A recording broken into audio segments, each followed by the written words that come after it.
The events of Noah's flood are laid out in Scripture. Though different theories exist on exactly how the event occurred, the problem I see is that the theories are so busy competing with one another that they lack the ability to see how well they work in conjunction with one another. In this video, you will see a conglomeration of many models which together all take care of the potential issues that critics might bring forward.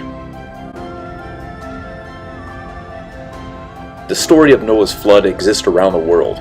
Cultures and people everywhere have told stories of it. But rather than just use that as evidence, let's use physical evidence instead. Here's the question: when did the supercontinent known as Pangaea break to form the continents that we see today?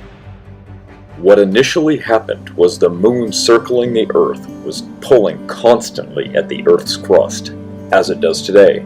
However, before the flood occurred, the waters under the surface of the crust were building up in pressure because of this magnetic pull. Unable to withstand, the fountains of the great deep broke forth. When the mid-Atlantic ridge broke open, the new continents formed their own breakaway plates, which sank as the waters rushed out. This lowered the already minimal mountains that were on the Pangaea continent. According to Genesis, the Garden of Eden was a lush paradise, one for eternal life, worldwide vegetarianism, and complete harmony with our Creator, mankind, and the beasts of the field. There was no bloodshed, disease, or even death. Neither plants nor trees even had thorns or thistles. Man was created to live forever. It was only sin that brought death into the world and broke apart this harmony. This is what is referred to as the fall. We disobeyed God and ate the forbidden fruit. From that time and on, sickness, death, and disease has entered the world, mutations building up every generation, leading slowly to man's demise. All the while, people blaming God for cancer, while it was man's rebellion that led to this. The universe and Earth itself began to decay. And within just 2,000 years after the fall of man, humanity had turned so corrupt and so wicked that God sent the flood as a judgment against us, for God saw that the wickedness of man was great, and that every imagination of the thoughts of his heart was only evil continuously. And God said to Noah, "The end of all flesh has come before me, for the earth is filled with violence through them. And behold, I will destroy them with the earth." God instructed Noah to make an ark, a word that means box or chest, to specific dimensions, materials, and construction. And Noah did according to all that the Lord commanded him. And Noah and his family entered the ark, along with 2 of every kind of land animal. And then, in the 600th year of Noah's life, in the 2nd month and the 17th day of the month, the fountains of the great deep broke forth, and the windows of heaven were opened. These 2 events occurring began the first day of a series of events that changed the history of Earth and mankind itself.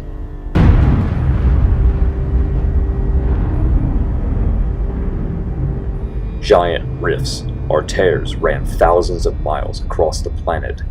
This is where the fountains of the great deep broke forth, jetting it into the atmosphere, along with massive amounts of stones and debris from the Earth's crust. All of these things would have been bombarding the canopy that surrounded the Earth, reflecting them back into the Earth's surface, causing even more destruction and turmoil, until eventually one of the projectiles would be strong enough to fracture and break apart the firmament.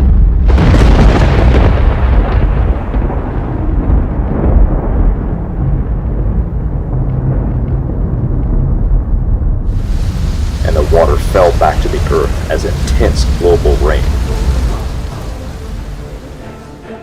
The moon itself bears witness of this, as the moon does not rotate, yet what faces us shows clear evidence of bombardment from the very projectiles shot out from the Earth during the flood.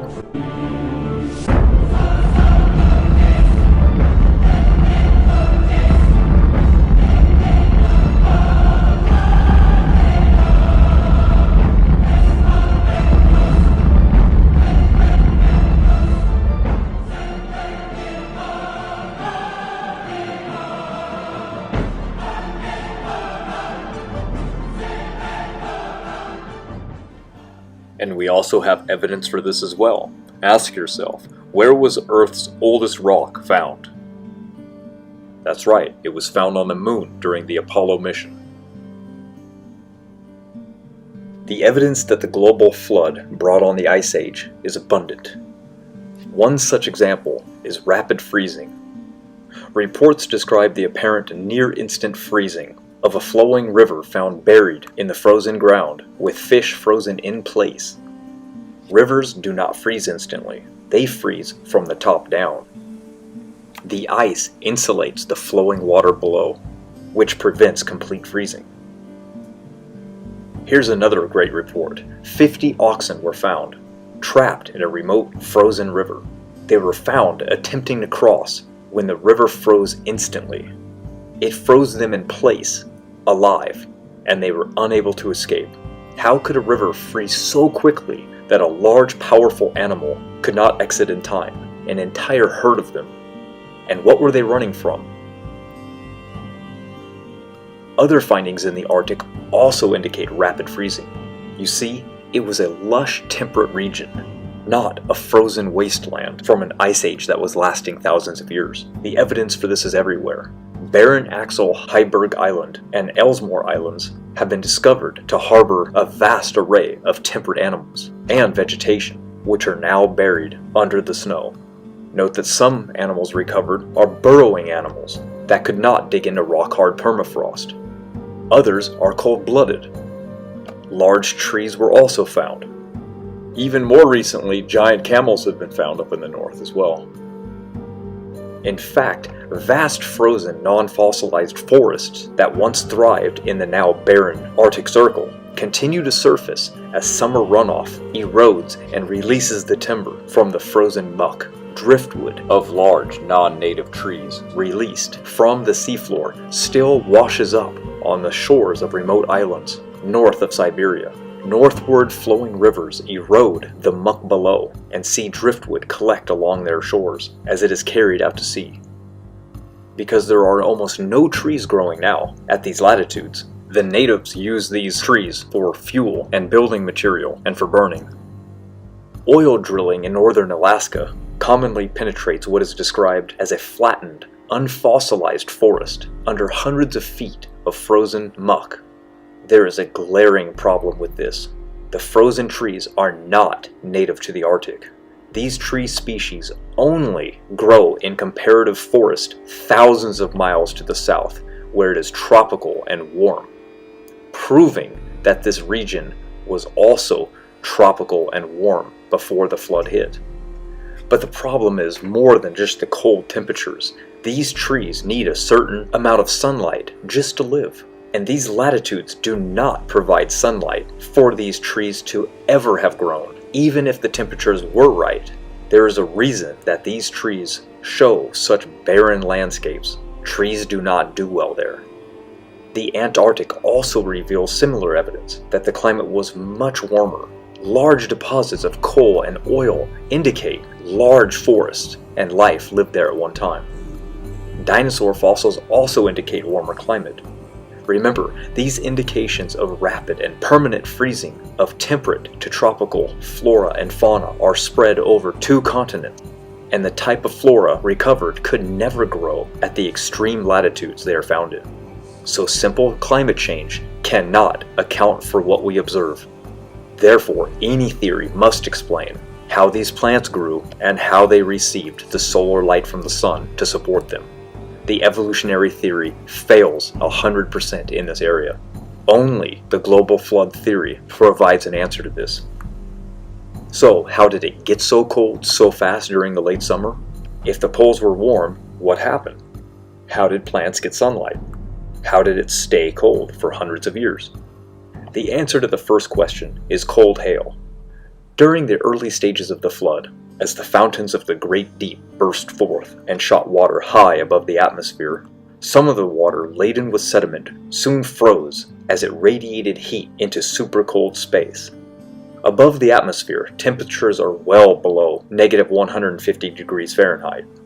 When the water reached this area, these frozen droplets were supercooled well below normal freezing and were transformed into muddy hail, which fell back down, blanketing vast areas in thick blankets of extremely cold hail. These warm climates were quickly transformed in hours. The dense sediments trapped in the hail caused it to sink to the bottom of any of the bodies of water on the earth.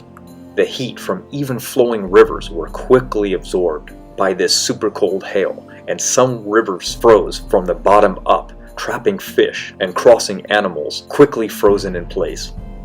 So muddy hail can explain the extreme cold.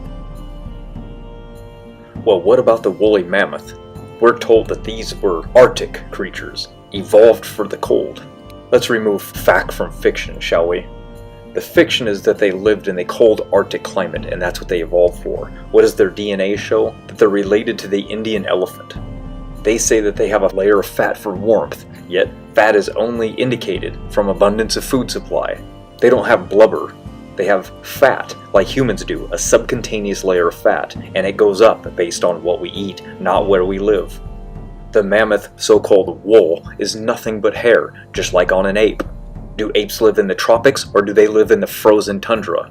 The answer should be obvious. When a fluid expands, it cools greatly.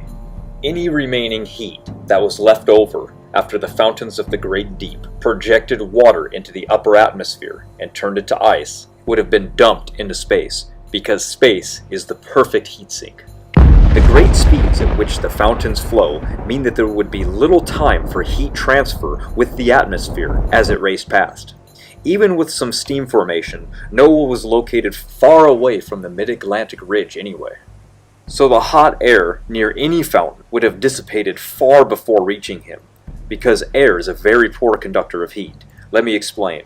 Consider that after you pass Earth's atmosphere, temperature plummets to negative 150 degrees Fahrenheit and lower. So any air that would be beside the fountains that was heated and pulled up with the flow would have a tendency to lose speed, fall away, and radiate any gained heat long before it flowed back down. Another thing to consider is that as the canopy collapsed during the flood, the atmosphere now would be expanding, causing a cooling worldwide effect, including reduction in air pressure and worldwide rain. Holding down a button on a can of hairspray, you can feel the can getting cooler. So expanding the air would reduce the temperature of the Earth and negate any effects of rising temperature. And also consider the canopy was only 9 miles up, not 60 where the top of the atmosphere is today. So the numbers that people were throwing around is all moot. And in reality, the numbers actually do show that they can be shot up 60 miles. Next, tectonic shifting caused massive mud-filled tsunamis to speed across deep ocean floors, then on the shallow ocean floors, killing everything in their path.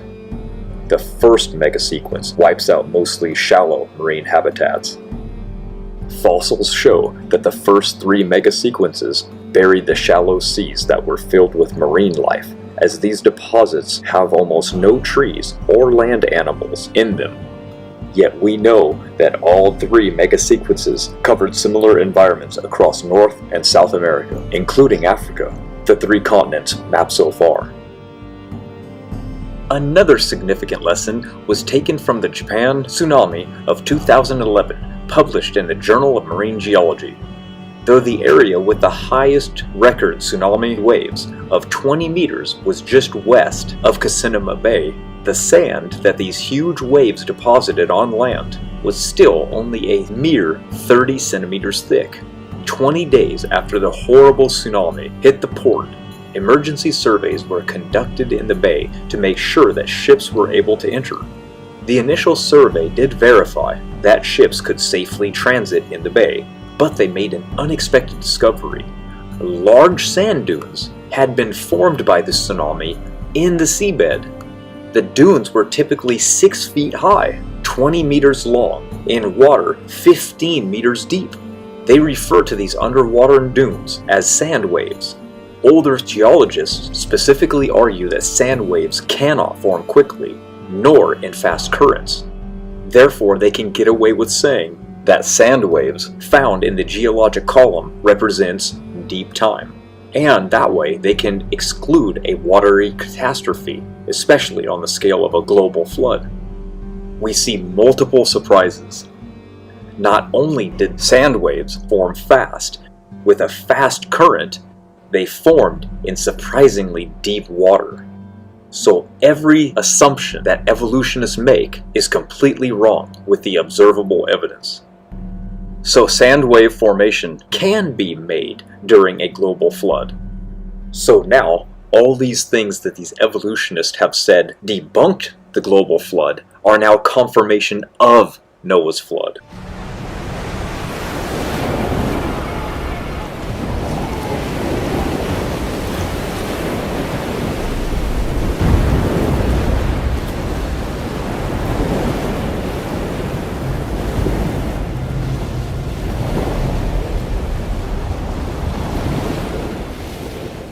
Then, by the 40th day of the flood, this is when the Absaroka megasequences began hitting. The map showed that this is when things became much worse. This is when all of the land masses start to be submerged by the flood waters. Rather than the conventional model that has the sea floor spreading slowly, this runaway subduction actually happened quickly, moving at about 5 miles per hour.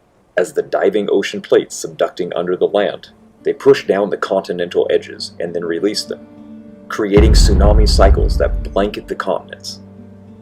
Exactly the same how tsunamis today happen, but only more intense and frequent. For example, the most powerful earthquake ever recorded in Japan was a magnitude 9.1 that occurred in 2011. This earthquake was caused by an undersea megathrust, about 45 miles east of the Japanese coast.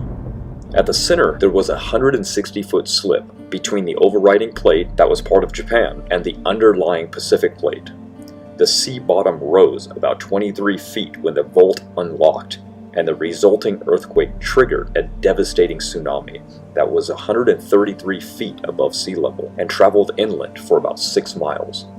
The tsunamis occurring during the flood, however, were much different, with the ocean ridge bursting open rapidly and pushing the ocean floor under land continents on a worldwide scale.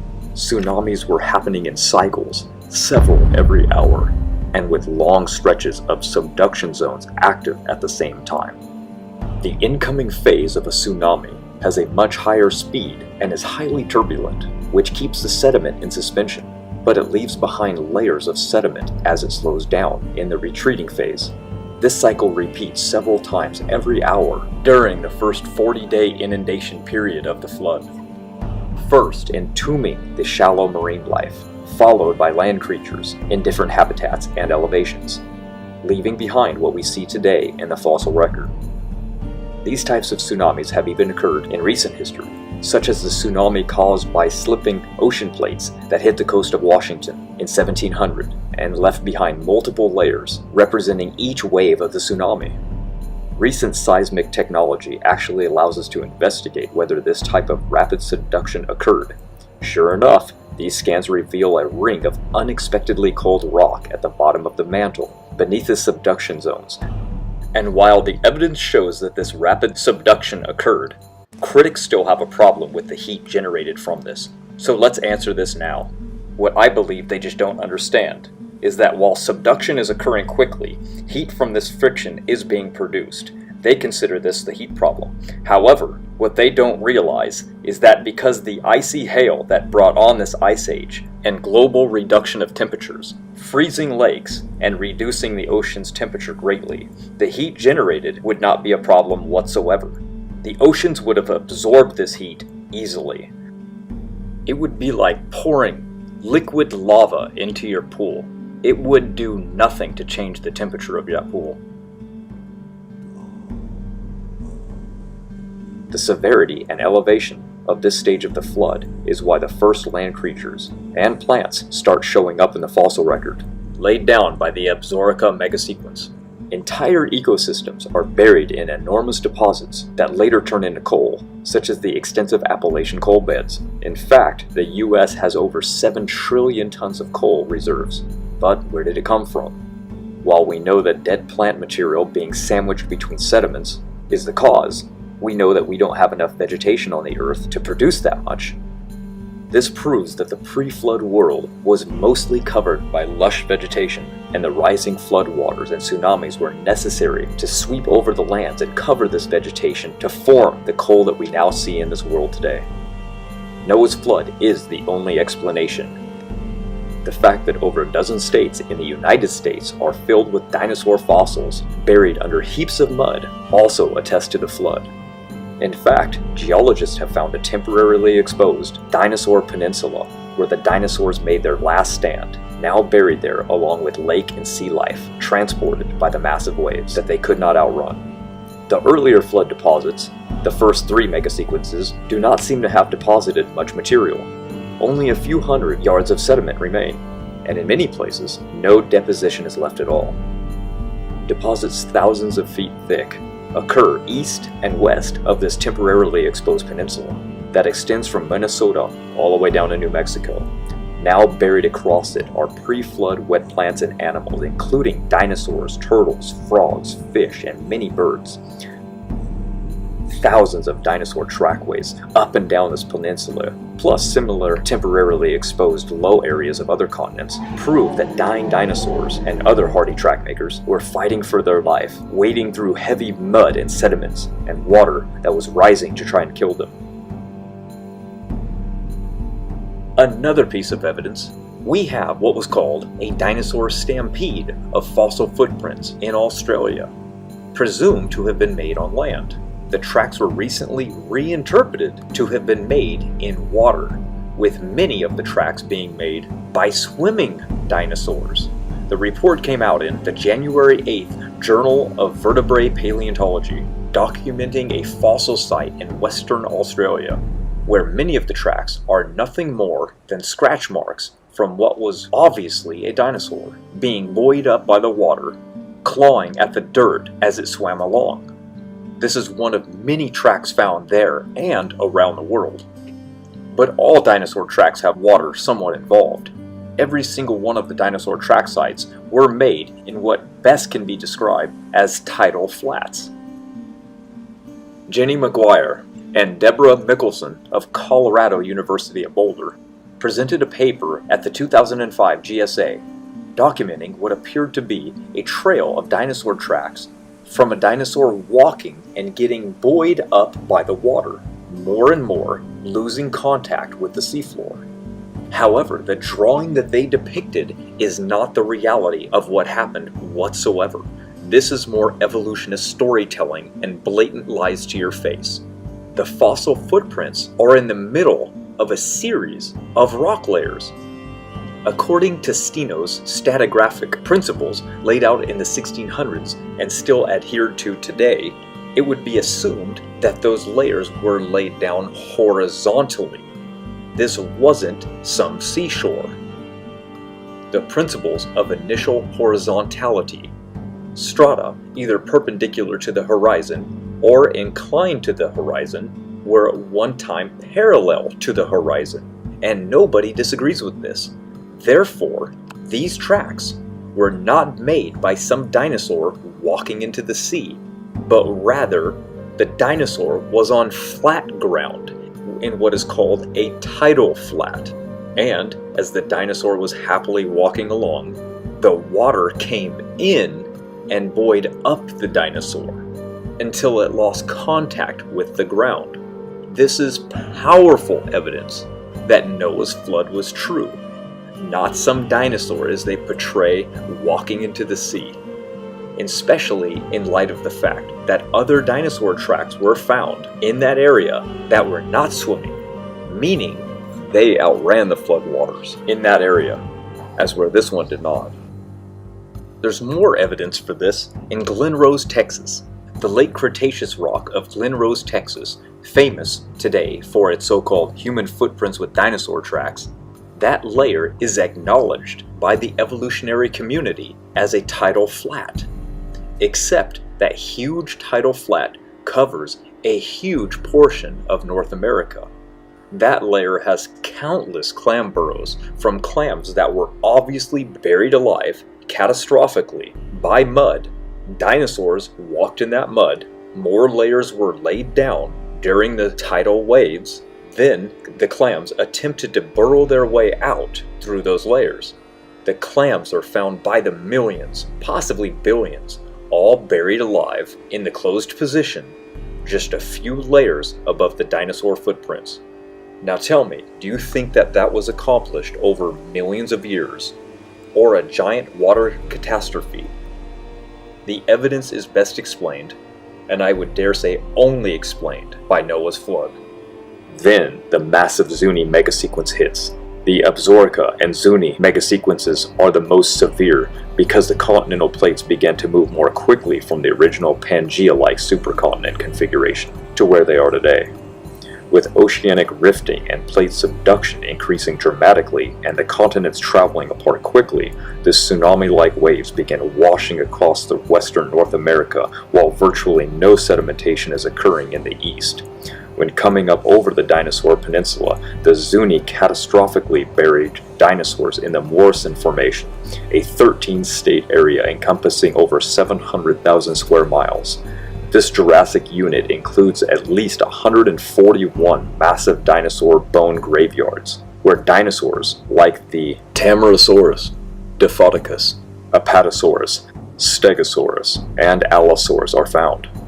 The Cretaceous layers like the Hill Creek Formation are found on top of the Jurassic and holds hundreds of mass boneyards, containing several different types of dinosaurs, such as the Tyrannosaurus rex, Triceratops, Centrosaurus, and Ammontosaurus, that had been living in different ecosystems, yet all buried by the Zuni megasequence. The Zuni was so massive and fast that it engulfed entire regions with mud, burying giant creatures like this Tyrannosaurus rex under 50 feet of mud. It was entombed so quickly that it preserved blood cells, blood vessels, and bone cells. Ask yourself, how much water does it take to bury a living Tyrannosaurus rex under 50 feet of mud? The Dinosaur National Monument in Utah contains thousands of visible bones from 11 kinds of dinosaurs that were buried in a jumbled mass in the Morrison Formation, together with crocodiles, turtles, frogs, clams, and lizards. Again, ask yourself what type of event would cause different land animals with millions of clams all to be buried in the same area. When the Dinosaur Peninsula floods over completely, large herds of dinosaurs are entombed in massive fossil graveyards in the Upper Cretaceous system found in northern Wyoming, Montana, and Alberta, Canada. The dinosaurs had tried to escape by fleeing north as waters advanced from the south, explaining this massive graveyard in northern Montana that's over 1.2 miles long and contains 30 million fossil fragments, representing over 10,000 adult Maiasaur that were simultaneously buried. In this entire collection of bones, not a single baby was ever found. That's right, every single one of these 10,000 Maiasaura were between 9 and 23 feet long. This proves that the adult dinosaurs were fleeing for their lives and left their young behind. Just 170 miles northeast of this location is one of the largest dinosaur graveyards in the world, one that even secular scientists admit that was caused by a watery catastrophe. Thousands of centrosaurs that are buried in 14 mega bone beds over an entire square mile, which is nearly 500 football fields.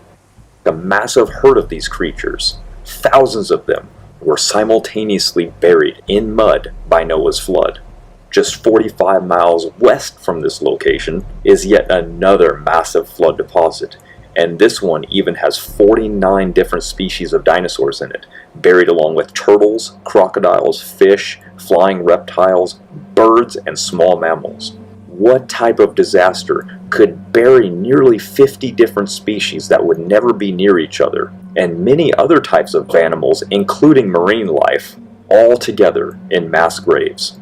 These mass burial sites are common in the United States. For example, at this dinosaur dig site in Wyoming, where a 1 meter thick layer of mudstone stretches for 80 acres with over 1 million bones buried in a graded, sorted bed where big bones are found at the bottom and little bones are found on top. The only way to develop a graded bed like this is by a catastrophic process that transports these bones and deposits them during a single event. Large flying creatures like pterodactyls were able to fly to escape the rising floodwaters, delaying their demise until the later stages of the flood. The fossil record shows that they are buried in many different layers all over the world. Widespread volcanism was also involved in finishing off the dinosaurs, as many of these massive graves are literally packed with volcanic ash that in many cases was mixed with water when it encapsulated the dinosaurs in their tombs. One section of the Morrison Formation, called the Brushy Basin Member, spreads across 5 states and includes over 4,000 cubic miles of volcanic materials without a single volcano in the Morrison Formation. Geologists believe this material had to be carried all the way from volcanoes on the west coast, volcanoes that were created by the magma rising from the subducting ocean crusts plunging under the land. Today, these subduction zones form the Ring of Fire, responsible for over 90% of our earthquakes. The Bible records that on the 150th day of the flood, God made a wind to pass over the earth. The water started to recede. The fountains of the deep and the windows of heaven were stopped, and the rain from heaven was restrained. Now enters the final mega-sequence, the Tejas. Here, after the water peaked over the top of the highest mountains of the pre-flood world, they began to rush off the continents, eroding and reworking some of the deposits laid down in the previous mega-sequences, especially carving away at the Zuni deposits. This final sequence appears to be different than the others, because there was a reversal in flow direction as the waters began to sheet off of the continents.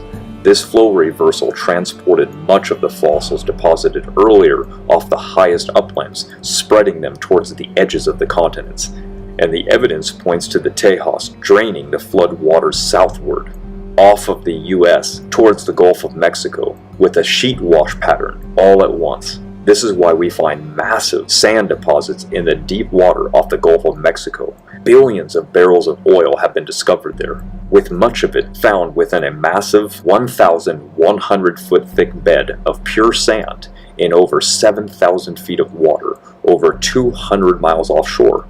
In addition, plants swept off the pre-flood land formed massive coal beds, such as in the Powder River Basin of Wyoming and Montana. These Tejas layers contain the largest coal deposits in North America that currently supply over 40% of the coal in the United States. Some of these stacked coal beds are up to 200 feet thick, and areas that are over 60 miles long by 60 miles wide. The sheer volume of plant material required to form such a massive layer of coal testifies to catastrophic circumstances. The massive runoff that began with the Tejas may also explain the lack of human fossils in the rock record. Any residual human remains left buried and earlier deposits were totally destroyed by the erosive retreating floodwaters, in line with God's promise to wipe man from the face of the earth. Any residual remains were ground up and spread in all directions over great distances by the Tejas, lessening the likelihood of finding any human fossil remains. Because humans were impacted earlier on by the flood's violence, erosion in the Tejas sequence would have affected the strata beneath, wiping away even traces of human remains buried in earlier layers. This is also why we hardly find any primate fossils. They're extremely rare. Matter of fact, the first one to ever be found was in 2005, and it was just a few teeth. When God stopped the fountains of the Great Deep on day 150, the new ocean surface began cooling, allowing floodwaters to lower as they sheeted off the continents into the new ocean basins. Psalms 104 describes the mountains being raised at the end of the flood, and the waters draining down the valleys and off the new land surfaces. The seafloor rifting process and the resulting mountain forming process explains why sea creatures are found on mountaintops all over the world, high above current sea levels. For the remaining 220 days of the flood, the water recedes from the earth and it dries out, allowing time for the earth to be replenished, with vegetation for the animals to eat when they eventually come off the ark.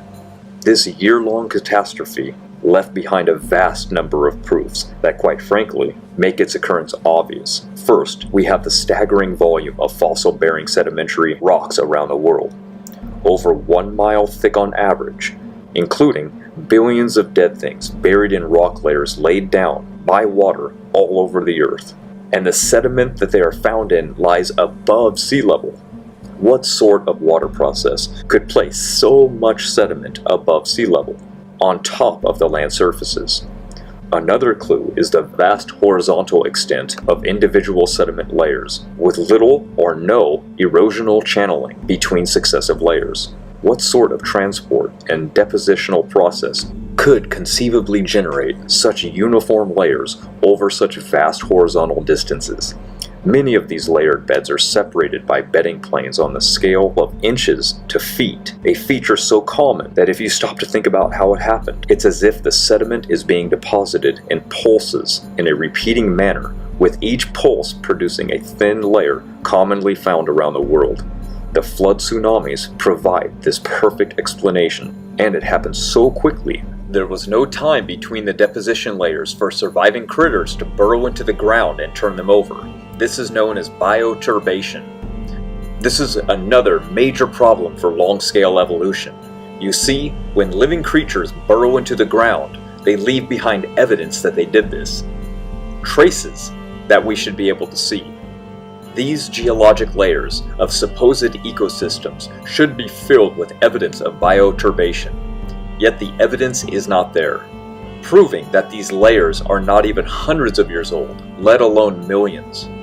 The matter of fact, there was not enough time between each layer forming for these burrowing creatures to perform this task. You see, if each layer was an ecosystem and represents thousands or millions of years, then the evidence of bioturbation would be everywhere worldwide. But since we see no evidence of burrowing creatures between these layers, this proves two things. It proves that these layers were not laid down slowly over long periods of time, and two, it proves that it was laid down quickly during the flood of Noah when tsunamis were striking rapidly, exactly like the new physical evidence shows. When we look close at the fossil record, we see layers containing mass fossil graveyards and mass burial of catastrophic proportions. Remember, the flood started in the ocean. This is why we see the fossil record laid out like it is, with bottom-dwelling ocean life on the bottom and higher land animals on top. This is why we also find fossilized trilobite trails in layers supposedly millions of years older than the actual trilobite that made the trail. Let that sink in for a moment. So basically, all that happened were these trilobites were running up as the mud was flowing in, wave after wave from the tsunami, and they were leaving behind their prints as they died in the higher layers, not able to outrun the mud. And this is down the line. We find fossil bird prints before we find fossils of birds. We find fossil prints of dinosaurs before we find dinosaurs. Here are fossil footprints of an amphibian, but the only date they find amphibian fossils in are 15 million years later, higher up in the fossil record. Think about it. Trilobites, coral, clams, brachiopods, they would be the first to die because they can't escape. For example, when we go to the Grand Canyon and we look at fossil stromatolites, they're in the layers below the flood rocks. So we are not surprised to find that some of the domes are stacked up in a linear structure that look like a reef. There was an ancient reef system that made these slime mats building these domes that protected a lagoon near the coast of the pre-flood continent, similar to how they do today.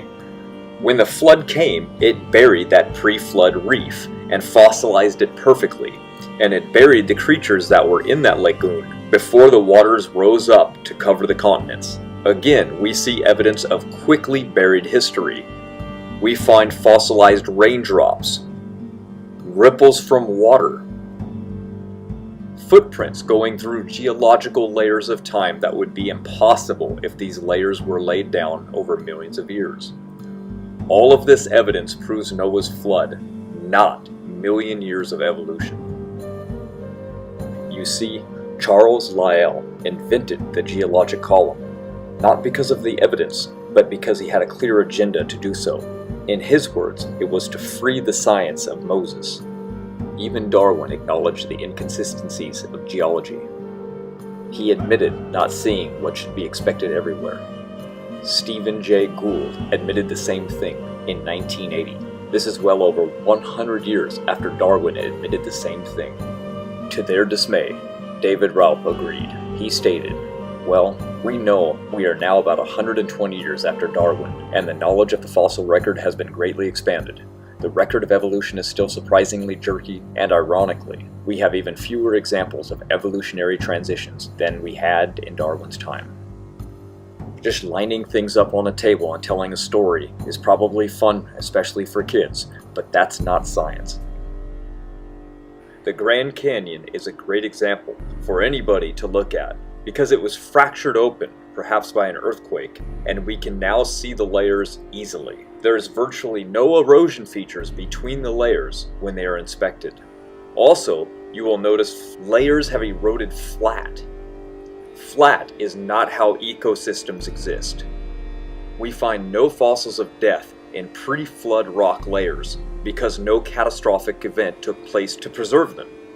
It's only when we get to the great unconformity that life is visible in the fossil record. We can see the flood layer when we look around the world. Here it is at the Grand Canyon. It is referred to as the Tapeats Sandstone. Here is a map where you can trace it across North America.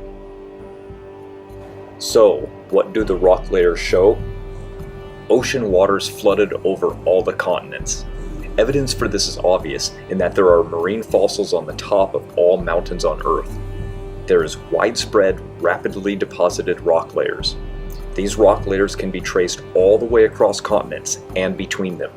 This is evidence of a worldwide global event, not random ecosystems buried over eons of time.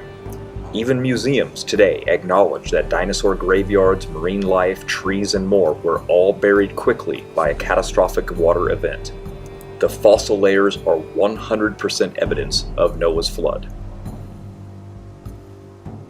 Lake Titicaca rests at 12,500 feet above sea level today, and its fresh water have ocean aquatic life, such as seahorses alive in it today, which are only ever found in the ocean. So, this is more physical evidence, yet again, of remnants from the worldwide flood. We can test the age of a lake another way, using observable rates other than the assumption of slow continental uplift, by what we call residence time. That is, the time it takes for water to be flushed from the lake and replaced by new water. It's also called lake retention time. It is the measurement of the age of the water within the lake. For example, this figure is the result of dividing the lake volume by the flow in and out of the lake. It expresses the amount of time taken for a substance introduced into a lake flow and out of it again. In this case, salt. And for Lake Titicaca, the residence time is around 1,343 years. Not even close to millions of years that they assume and tell the public. The fact is, Lake Titicaca was raised from sea level during Noah's flood and was flooded with the ocean water during that time. The surrounding land attests to this, but more on that next. Evidence from this is that Lake Titicaca drains to the south along Altiplano tableland, spreading out over the Desaguadero and towards Lake Hoopo, and from there into large salt flats, proving that Lake Titicaca was once ocean water, as these salt flats are the basin from which Lake Titicaca flows. If what I'm saying is true, that the flood waters pushed ocean water into Lake Titicaca, then its drainage of salt would be quite noticeable in the downstream of the current lake's outflow, which it is. It's all along the Altiplano to the south, where it is accumulated along the slightly sloping tableland, which drops 400 feet from Lake Titicaca. Although Altiplano and around Lake Hoopo lies the Salar de Uyuni, where even more salt is found. The last 4,300 years since the flood, the lake has been draining and losing salt and exchanging it for fresh water from rain and new rivers flowing into it. leaving the lake today mostly fresh water. Salt content is nearly all gone, but yet some still remains, proving that the lake is young and not millions of years old. It's impossible. We creationists know that it was filled with seawater during the time of the flood, and pushed into its current position during the formation of the Andes because of two tests. One is of its drainage basins, which prove it was once completely saltwater. Two, it has saltwater flora and fauna in and around the lake, with millions of fossil seashells on its shores. As you should know, water always finds the lowest recesses of ground and eventually settles. This lake is in a deep pit, which the water settled in after the flood receded. It's the only explanation that fits the evidence we see. And we also have evidence of a 1,000-year-old temple beneath the waters of the Lake Titicaca. An international group of archaeologists say that there is evidence of a temple 200 meters long and 50 meters wide, along with signs of a paved road. What other event deposits ocean water and aquatic life at 12,500 feet above sea level? You see, only theory evolution has for this is that the land must have been lifted up from sea level very slowly over millions of years.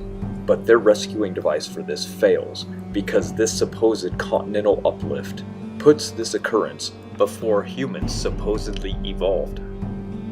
You see, the gradual process of plate tectonics is so slow for the ground to lift 12,500 feet from sea level, the numbers just don't add up.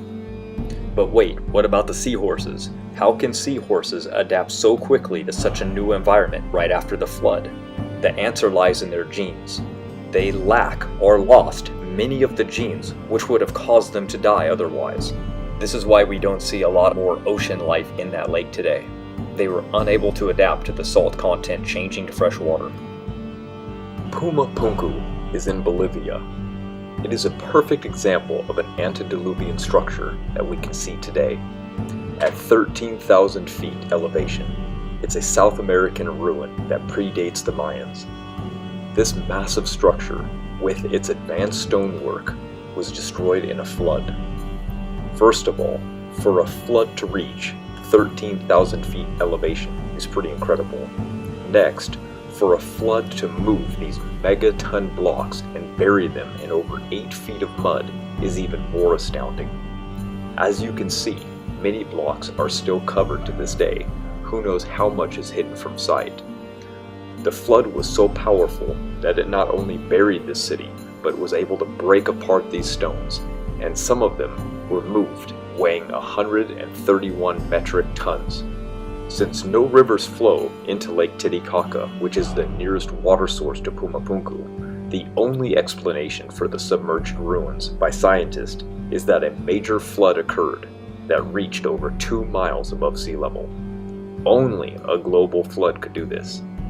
So this site is unique on Earth because it proves two important things. Our antediluvian ancestors were advanced in building and technology, and that a global flood occurred. The gray stones that you're seeing in this picture are from 44 miles away. The weight of the huge foundation blocks, no one even knows.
The flood of Noah lines up with the evidence that we see in the world today. Scientific investigation has revealed over 1,800 oil well boreholes from 4 different continents have all been compiled and mapped. The newly emerging map tracks the thickness and extent of each rock type as they were laid down by the flood. This research reveals the same 6 megasequences of each sedimentary rock deposit across multiple continents. Each megasequence contains a huge stack of rock, often with coarse-grained sandstone on the bottom, then finer-grained deposits like shale, then topped by limestones. Each megasequence is bounded above and below by flat, eroded surfaces called unconformities. What has been discovered from both a creationist as well as from a secular understanding is that much of the continental fossil record was already in place before any of the present-day ocean crust had come into existence. For example, all of the trilobite fossils had been deposited. Plus, all of the older coal deposits had already been formed before any of the present-day ocean crust had formed. Since in creationist understanding, the presence of fossils is a completely trustworthy indicator of Noah's flood, this means that much of the flood damage had already unfolded and it generated fossil-bearing sediments on the continental surface before any of the present-day ocean floor had appeared.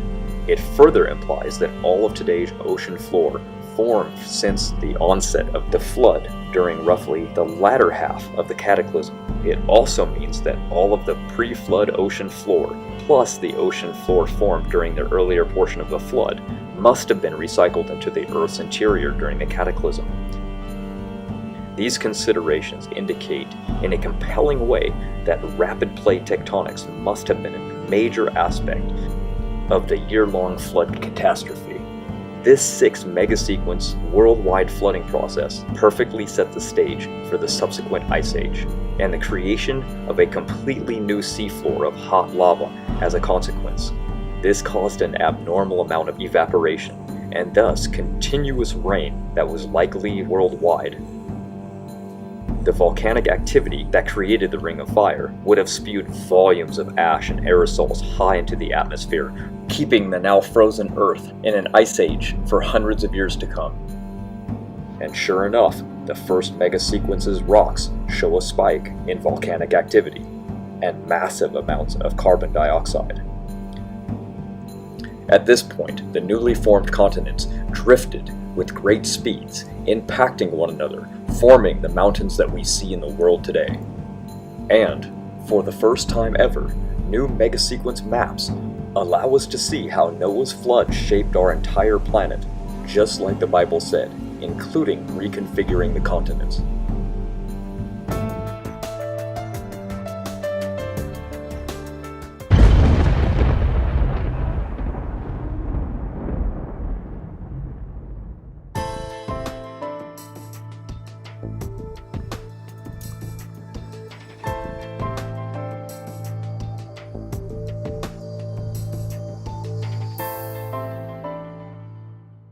The ark came to rest on the mountains of Ararat on the 7th month of the 17th day of the month, and we now have evidence for this as well.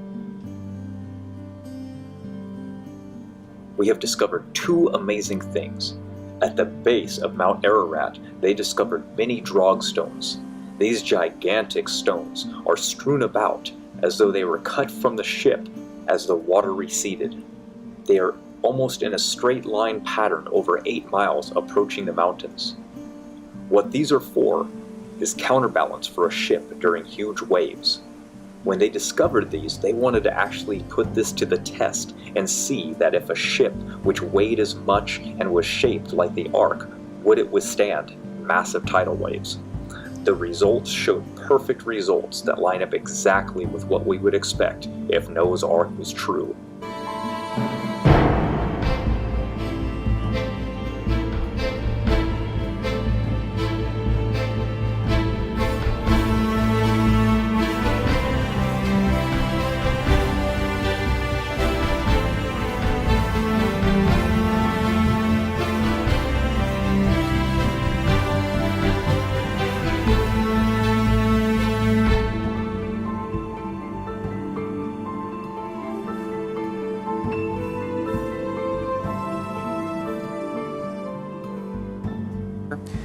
As the ship would roll and pitch, this would swing back and forth and up a little bit as the ship would pitch and roll, similar to a shock absorber in your car.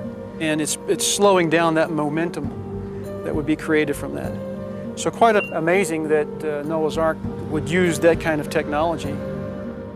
The next amazing find is they found the cover that Noah placed over the ark. As far as we know, there's nothing else like this anywhere. Nobody's ever...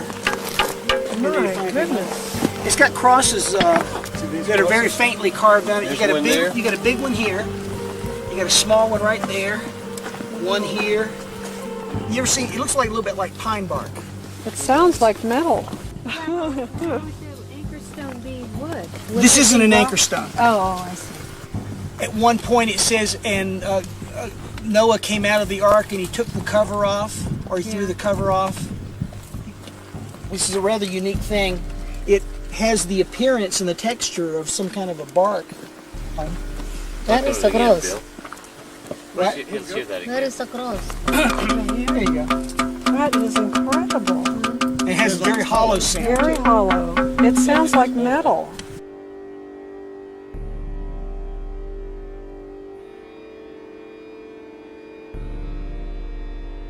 Noah's flood represents the single most detailed event to ever take place in the Bible. The Apostle Peter and Jesus himself referred to the flood as an actual event.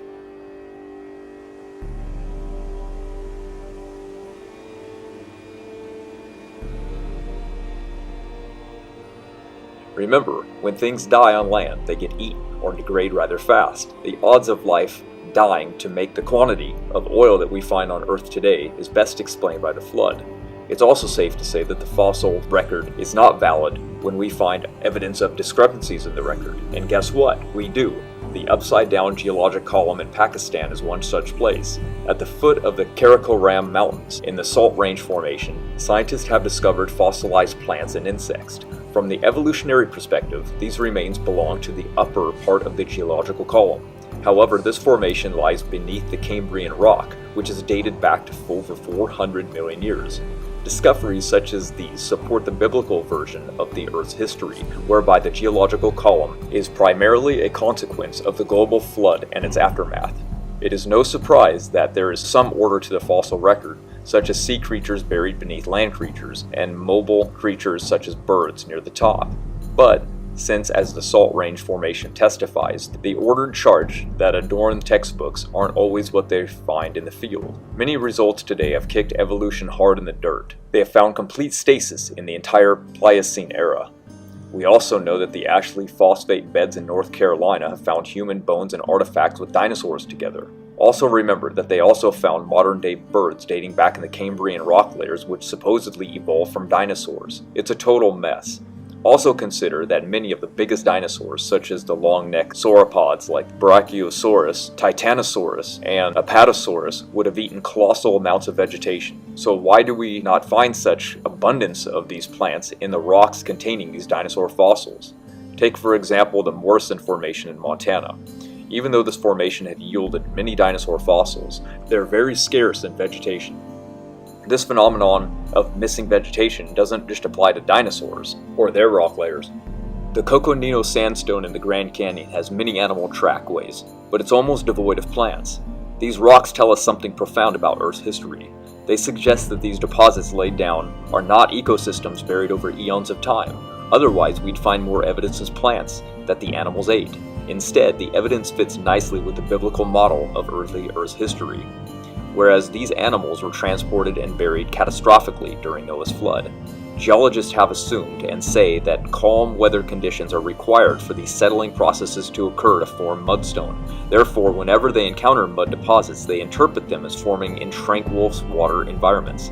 However, recent research published in the prestigious Journal of Science has turned this argument on its head. The researchers showed that mud deposits form from rapidly flowing water. Yet again, evolutionary theory fails when put to the test, and we have more evidence for a global flood.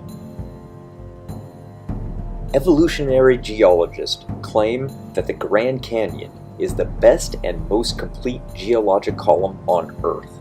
In the Canadian Museum of Nature in Ontario, Canada, there displays a massive diagram of the entire Grand Canyon, layer by layer. Within it shows huge breaks in time. 480 million years are missing between the basement and the Precambrian rocks. 330 million years are missing between the Unkar-Nankoweap and the Chuar Formation. Somehow came and left without a trace, while the supergroup was supposed to have sat there for some 215 million years, during which time it was tilted. It was then cut by the Tapete Sandstone. That 215 million years also left not a shred of evidence. Right here it's expected that there was 155 million years of deposition of dirt which somehow all vanished without a trace of evidence of erosion. The remains of the Surprise Canyon Formation are supposed to represent 25 million years, again alleged to have eroded away while leaving behind no evidence. The top layer of Grand Canyon is claimed to be 270 million years old, and tourists now walk around on this layer. 270 million years of geological deposits have all been washed away. If we ignore Surprise Canyon Formation, we still have a total of 1,295,000,000 years of alleged geologic time that has gone missing.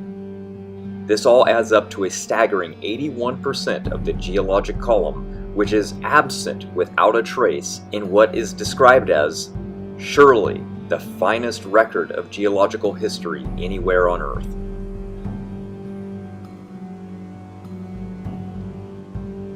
Rock layers were originally laid down horizontal, and in the case of the Grand Canyon supergroup, they were tilted. Then they were cut off by erosion, then more layers laid down on top of that, horizontally. The rock layers do not conform as you can see in the picture. So they suggested, evolutionists, that millions of years of time between when the supergroup was cut and when the layers were deposited. But there is no evidence of this 215 million years. You can argue all you want, but where's the evidence? If all these rock layers were laid down over millions of years, then why is there mysteriously no sediments laid down during that 215 million years on top of the cut supergroup? That's a lot of years to leave no evidence.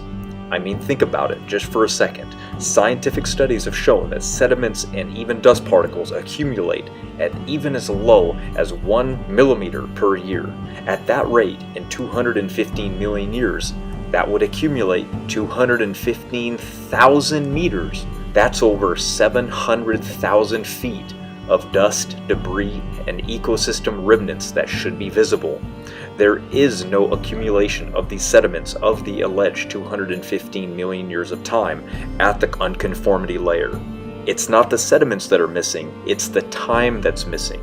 Those who argue in favor of deep time are arguing from an absence of evidence. This is the same problem which occurred with the moon. When they first went to the moon, they had expected to land in multiple feet of dust accumulation because they expected the moon to be very old according to their deep time belief. When they landed, there were only a few inches of dust, proving exactly the same thing we're looking at with the fossil record. Everything is young. The Earth, the moon, and so is the Grand Canyon. More problems. If you look at flow number 1 in the chart, called the Cordinus basalt, it was dated using rubidium strontium isochron at 1.07 billion years old. Well, the other lava flow on top of it, flow number 2 in the chart, they found Native American pottery from a tribe that lived in that region between 1,000 and 1,200 years ago. So they knew how old the lava was. But using the same dating method, the dates returned at 1.34 billion years old on lava that we know was only around 1,000 years old. Contrary to what mainstream science wants you to think and believe, the dating methods give vastly different answers on the exact same rocks tested. The Grand Canyon itself is far more of a depiction of Noah's flood than it is uniformitarianism millions of years. The Empire Mountain Thrust Fault, just south of Tucson, Arizona, has Permian rocks on top of Cretaceous. What's especially interesting here is that the Cretaceous limestone is actually marble. It has undergone heating and pressure. It has changed its state because of this, and it's called metamorphosis. The Permian rocks have not experienced this heat and pressure, so this would actually indicate that the Cretaceous rocks are older than the Permian rocks. It further indicates that this out-of-order sequence is genuine. There is no overthrust here. As Burdick and Slusher documented back in 1969, no slick and slides, the Permian rocks had never been heated, and the rocks are locked together in what Burdick describes as a gear mesh fit. The rocks on the bottom were gouged out and then filled in with upper rocks. Obviously, the rocks did not slide relative to each other. So the rescuing device was that the rocks slid very slowly, and that is why the rocks didn't heat up or melt. And people mention the San Andreas Fault in California as an example of this. Well, the San Andreas Fault is not an overthrust. It is rocks that are sliding beside each other. So again, the gear mesh interlocking of the layers show that there was no movement between the layers. They're locked together.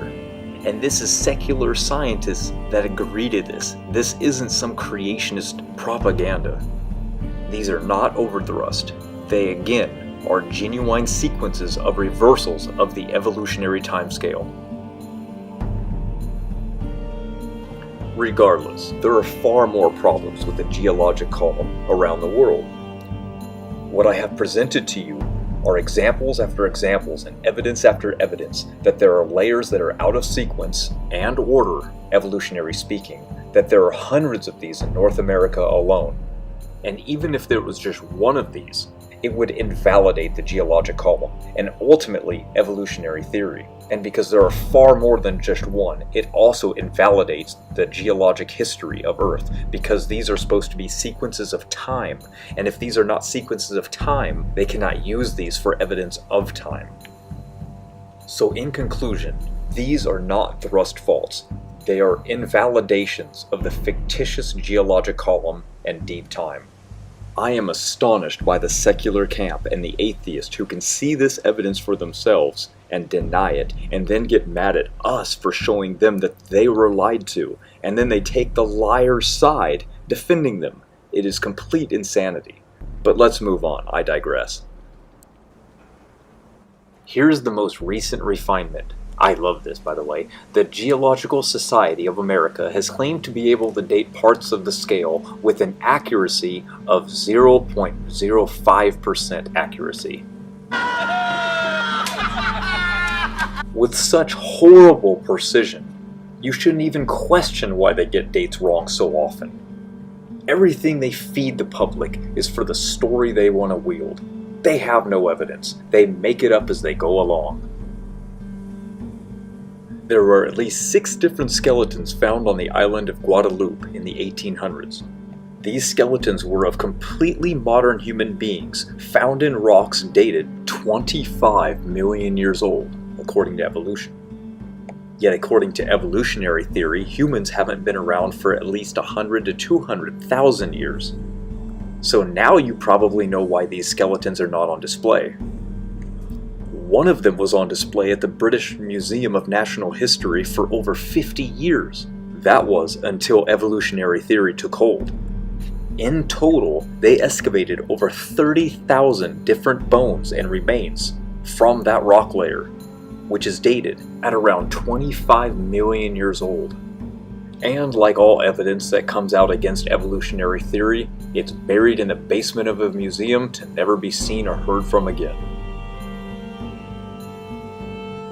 Are we to believe that the high Arctic had an animal diversity as diverse as the Serengeti, yet was covered in ice and snow and going through an ice age? This is completely ridiculous. In 1924, the Doheny Scientific Expedition ventured into the Havasu Canyon region of the Grand Canyon. The expedition report, penned by Samuel Hubbard, is a short, but fascinating read. Now, this short expedition brought multiple enigmas to the attention of the scientific community. One discovery of fossil footprints was only briefly mentioned in the report, saying that Mr. Gilmore was at a loss to explain these carboniferous footprints. That Mr. Gilmore was Charles W. Gilmore, who gave more detail in the Smithsonian Miscellaneous Collections. Mr. Gilmore showed the footprints which bore a clear resemblance of horse footprints to the local Native Americans to see what they would say about them. The local Native Indians considered them to be the tracks of a band of wild horses. Now I want you to remember, Indians were natural trackers, and they could well identify any animal by its footprints, as their hunt depended on it. I would think they know what a horse footprint looked like, especially considering the fact that they owned and rode horses daily at this point. But the problem for evolutionism was that these footprints were out of place. They were in Permian rocks. The rocks were far too old, according to evolutionary theory. After all, many people still believe in the evolution of the horse. Although the sequence has been proven wrong years ago, it still appears in textbooks today, so I'm sure many listening still believe in this lie. But regardless, if you actually look at the charts, the first supposed ancestor of the horse supposedly had arisen 50 million years ago. But now, these fossil footprints in the Grand Canyon, identical to those of modern-day horses, were in rocks that had been dated by evolutionists pushing 300 million years. Not only does this totally debunk horse evolution, but it puts modern horse way down at the bottom of the geologic timescale. Mr. Gilmore did the only thing he could have done, which was attempt to explain away the footprints as not even fossil footprints, a desperate rescue device. He tried to say that they were just stains in the rock. But decades later, the famous E.D. McKee visited the footprints and called them footprints. He said it's ridiculous to not call them footprints, but he labeled them as an unidentified vertebrate animal, or just an animal with 4 legs. Native Americans specifically told them these are horse tracks and they belong to that animal. The answer was so glaringly obvious, but you see, evolutionary theory does not permit the glaringly obvious conclusion. Evolutionary theory is not science, it is anti-science, ruling out possibilities and discoveries before they are even made, and anything that is contradictory to it. These horse fossil footprints rule out the anti-science theology, which is evolutionism. So in closing, horses supposedly evolved around 50 to 60 million years ago, yet we find horse tracks deeper than we do dinosaur tracks in the geologic column in the Grand Canyon. But it gets better. The Doheny expedition also documented the fascinating petroglyph of what they even labeled as a dinosaur. Hubbard commented that the photograph of the dinosaur petroglyph had been shown to a scientist of report, who then remarked, "It is not a dinosaur. It is impossible because we know that dinosaurs were extinct 12 million years before man appeared on the earth." Gotta love how they know it's a fact, even though the very date that they quote in this is so far off by any evolutionist standard today. Now, they tell people they know that dinosaurs became extinct 65 million years ago. Then when that date changes, the new one will be a fact. How about some biological evidence? We have this as well. Let's take a look at the L, M, and M haplogroups. These directly correlate with Noah's 3 sons that were on the ark. You see, if evolution were true, we would have a plethora of different haplogroups in the diversity of humans today, not just 3. This is evident when we look back in time at ancient man. We see tons of different haplogroups, but yet after the flood bottleneck, we only find 3. Why is that? It's obvious. all humans today derive from the 3 sons of Noah, and genetics proves it today. But it goes much further than just this. There's evidence everywhere. If Noah's Ark is true, and the Ark landed on the mountains of Ararat, and the people from it spread, then Ham's line went to Africa, which has always had the fastest birth rates. Half the women give birth before the age of 18, even today. And because of this, we can make predictions based on their mitochondrial DNA. We're going to find out that young Earth creationism is proven right yet again. Now, how about some of the typical complaints from the skeptic? Such as, what did Noah feed the animals on the ark? Where did they all go to the bathroom? Obviously, this would be a huge problem, would it not? Well, not really. The answer to this is quite simple, especially when we look at cold regions of the world like Sweden, where 7 months out of the year it's so cold that the animals move under people's homes just to stay warm. To combat this, people are trying to keep them out, but it's nearly impossible, so people eventually just start spreading out a thin layer of wood shavings and peat moss with straw. It's called deep litter. It works by absorbing waste for up to 2 years, requiring no cleanup whatsoever, and it also absorbs smell. One of the reasons why it works so good is by not removing the waste, good microbes come and make their homes in the litter, and these microbes actually eat and break down the feces and consume unhealthy bacteria, leaving good bacteria behind. As for the animals and eating, well, remember, these are small animals. They're very young, and they have to be, because how else could they repopulate the earth if they're old? They might not even want to reproduce. So having very young, small animals on a ship would require not very much food. Also consider, nearly all animals can fall into a hibernation state to survive extreme colds or famines. A lot of things that you've seen in this video are genuine sequences of reversals of the evolutionary timescale. They invalidate it. And these reversals of alleged time demonstrate that there is no deep time. If there is no deep time, then there is no evolution. So if the geological record actually shows clearly the flood of Noah, and if evolution is wrong about that, and the Bible is right about that, then what else is the Bible right about?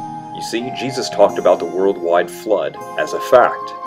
And in fact, he cited the flood as a judgment from God, and warned that in the last days it would be the same way, before the coming. And in the last days there would be a final warning, exactly the same as it was with Noah. For 120 years, Noah warned the people of earth of the judgment to come, and pointed to the ark, which was free salvation from the judgment to come. And Jesus warned us about the judgment to come.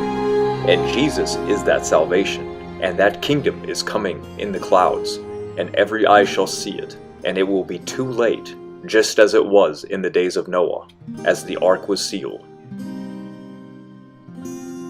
In 2014, a group of master students at Leicester University decided to settle the question. They used the biblical measurements to calculate the size of the ark. Then they used the density of the water to figure buoyancy, and from there determined how much weight the ship could endure before sinking. Their conclusion? Noah could have put 70,000 animals on board and the ship would have floated. Hey, what do you know? It floats!